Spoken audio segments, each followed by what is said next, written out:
bajarê rûgeş, Ciwaniya wî mezin, bajarê xweş. Miletê mayînde serbestî jîne, geş bikin warê me, bajarê rengîn. Zaxo Hekarî li deşta çeman, li Amedê leheng xortên mêrxas, Mûsil û Hewlêr bi xemlên rengan, Xemilandin Duhok bûka Behdinan.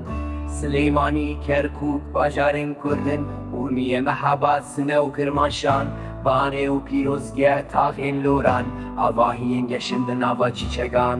Silêmanî Kerkûk bajarên kurdin, urmiye mehebat sine û kirmanşan, banê û pîrozgeh taxên loran, avahiyên geşin di nava çîçegan.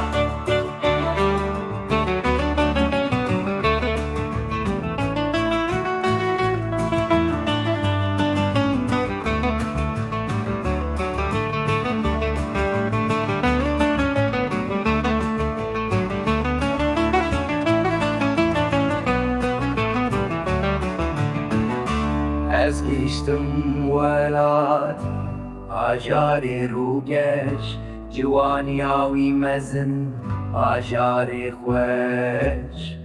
Miletê mayînde serbestî jîne, geş bikin warê me, bajarê rengîn. Bingol agirî ters bedîs mûşûwan, Erzurum li Silor bi huşta zozan, Miletê sêwas xarpêt û Erzincan, Warê Dêrsimê hêlîna şêran, Mereş û navend îskenderûn